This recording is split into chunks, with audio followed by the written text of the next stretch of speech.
Kelompok militan Hamas mengklaim telah menyergap tentara Israel pada Rabu 13 Desember 2023. Disebutkan sayap militer Hamas Brigade Al-Qassam dan Brigade Al-Quds sayap militer Jihad Islam Palestina terlibat bentrokan dengan pasukan Zionis. Dikutip dari Tribun News, pertempuran pasukan gabungan itu berlangsung dalam jarak yang dekat. Dua sayap militer itu mengaku berhasil menyergap 15 tentara Israel. Diketahui serangan tersebut menewaskan tentara Israel dan sebagian lainnya terluka. Dalam pernyataan terpisah, Hamas mengklaim telah menyerang tank-tank milik Israel di Khan Yunis, jalur Gaza Selatan. Mereka menghancurkan tank itu dengan peluru anti lapis baja. Sayap militer Palestina itu juga menyasar sejumlah tentara Zionis. Di sisi lain, Israel mengatakan pada Rabu 13 Desember 2023 pagi, ada 10 tentara Zionis yang tewas dalam bentrokan di jalur Gaza Utara.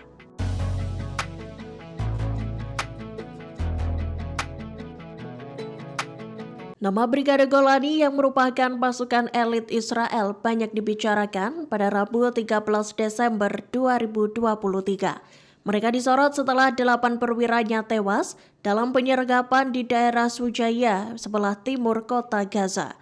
Israel mengaku itu merupakan hari di mana pasukan Zionis mengalami kerugian terburuk sepanjang perang. Dikutip dari Tribun News, brigade ini didirikan pada 22 Februari 1948, bahkan sebelum negara Israel berdiri. Brigade Golani adalah brigade pertama yang bergabung dengan tentara Israel. Mereka juga menyandang gelar Brigade 1 yang dianggap sebagai salah satu kekuatan elit di Angkatan Darat. Para prajurit brigade ini dipandang sebagai elit tentara karena beberapa unitnya. Hal itu lantaran mereka menjalani pelatihan serta ujian ketat. Tercatat sejumlah besar pemimpin politik dan militer Israel pernah bertugas di brigade itu. Mantan Perdana Menteri Israel Ariel Sharon disebutkan pernah bertugas di Golani. Politisi terkemuka Israel dan mantan Menteri Gideon Sa'ar juga bertugas di barisan brigade tersebut. Sebagai informasi, Brigade Golani ini berpartisipasi hampir semua pertempuran besar dan sejarah Israel, termasuk saat mereka melawan pasukan di Lebanon, Suriah, Yordania, dan juga Irak.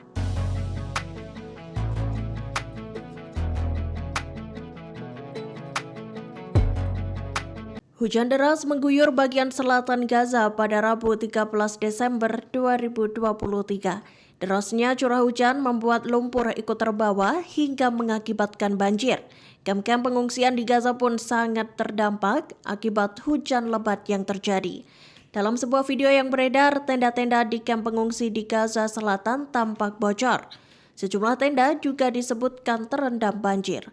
Seorang jurnalis Palestina mendokumentasikan situasi di kamp pengungsi Deir al-Balah.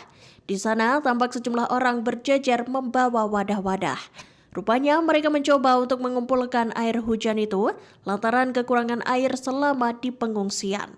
Di sisi lain, akibat curah hujan yang tinggi dan mengakibatkan banjir, turut menghambat ambulans-ambulans untuk beroperasi. Seperti dalam video yang beredar pada Rabu 13 Desember 2023 yang menampilkan proses evakuasi seorang wanita terluka yang terjebak di ambulans di tengah-tengah banjir. Wanita tersebut tampak dikeluarkan dari kaca belakang ambulans oleh seorang pria. Dalam video terlihat bahwa banjir di Gaza setinggi paha orang dewasa.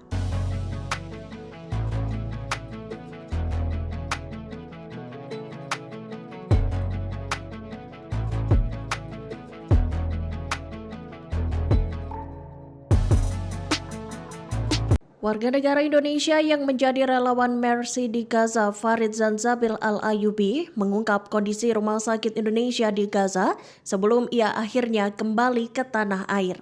Dalam konferensi pers yang digelar pada Rabu 13 Desember 2023, Farid bercerita bahwa Israel sempat memberikan ancaman kepada Direktur RS Indonesia Atif Al-Kahlut. Disebutkan ancaman tersebut dilakukan Zionis melalui sambungan telepon. Farid menyebut kala itu Israel meminta agar RS Indonesia segera dikosongkan sebelum pukul 4 sore waktu setempat. Israel mengklaim akan masuk dan menghujani rumah sakit terbesar kedua di Gaza itu dengan bom. Namun perintah itu tak diindahkan oleh Atif Al-Kahlut. Ia memikirkan nasib 200 pasien dan karyawan RS Indonesia yang terkepung itu. Atif lantas disebut melakukan diskusi singkat dengan pihak Israel.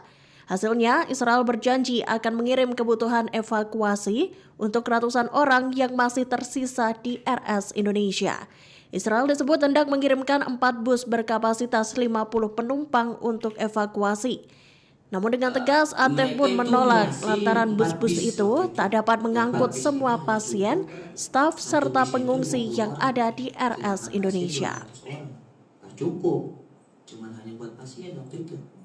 Dokter Kahlut itu tolak, enggak, saya nggak mau, kurang. Pasukan Pertahanan Israel atau IDF memasang beton pembatas jalan di persimpangan Yabat Kufeirit Barat Daya Jenin. Pemasangan beton pembatas itu dilakukan pada Rabu 13 Desember 2023 malam. Diketahui persimpangan ini mewakili pintu masuk utama dan menghubungkan kota serta desa di Kegubernuran Jenin dengan Yabat. Dikutip dari Tribun News, pemasangan beton ini pun membuat aktivitas warga menjadi terhambat. Rupanya, IDF juga memasang beton pembatas jalan di 13 desa lainnya. Salah satunya adalah di Kufeirit yang menghubungkan Kegubernuran Jenin dengan Tulkarm, Barta'a, Khafin, dan banyak kota lainnya. Selain memasang beton pembatas jalan, IDF juga menutup pos pemeriksaan militer Dotan di kota Yabat. Wali Kota Yabat Amjad Atatreh mengatakan tujuan tindakan Israel ini adalah untuk memisahkan serta mengepung desa dan kota. Selain itu, IDF dituding ingin menghambat pergerakan warga dan memperketat pembatasan.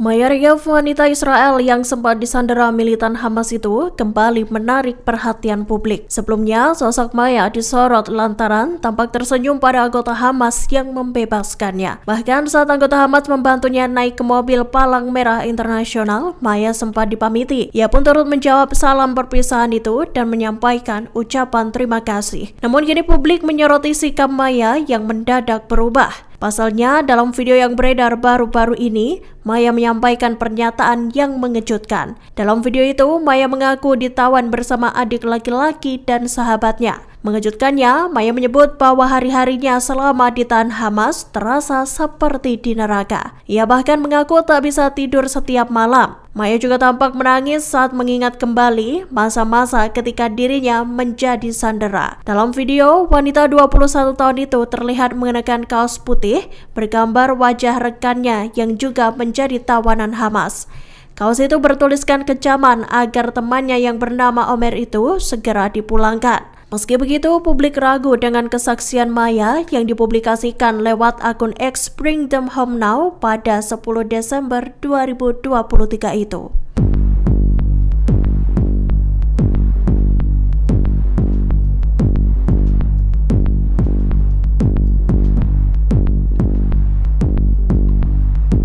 Para pejuang perlawanan Palestina sukses menghancurkan 7 tank, 3 pengangkut personel, dan 5 kendaraan militer Israel. Serangan yang dilakukan itu lantas memaksa tank-tank Zionis mundur dari Al-Fallujah. Dikutip dari Pars Today, Brigade Al-Quds, sayap militer Jihad Islam Palestina, dikabarkan terlibat pertempuran sengit dengan pasukan Zionis. Meski begitu, pihaknya mengaku berhasil menaklukkan 2 kendaraan militer Israel. Kendaraan militer itu dirudal di wilayah Al-Zaitun, Timur Gaza. Brigade Al-Quds menjelaskan 3 kendaraan militer dan 1 kendaraan pengangkut personal Israel di kamp pengungsi Jabalia juga berhasil dihancurkan. Sementara itu, Brigade Al-Qassam, sayap militer Hamas, juga sukses menghancurkan 7 tank Israel. Selain itu, mereka pun turut membasmi 2 kendaraan pengangkut personal Israel. Dengan roket Yasin 105 dan bom, Al-Qassam menghancurkan tank yang ada di timur serta utara Khan Yunis itu. Dilaporkan para pejuang perlawanan Palestina memaksa tank-tank Israel mundur dari wilayah Al-Fallujah dan Al-Fakhura ke arah pesisir pantai Gaza. Beberapa media mengabarkan sistem-sistem peringatan bahaya di distrik Israel yang dekat jalur Gaza telah diaktifkan.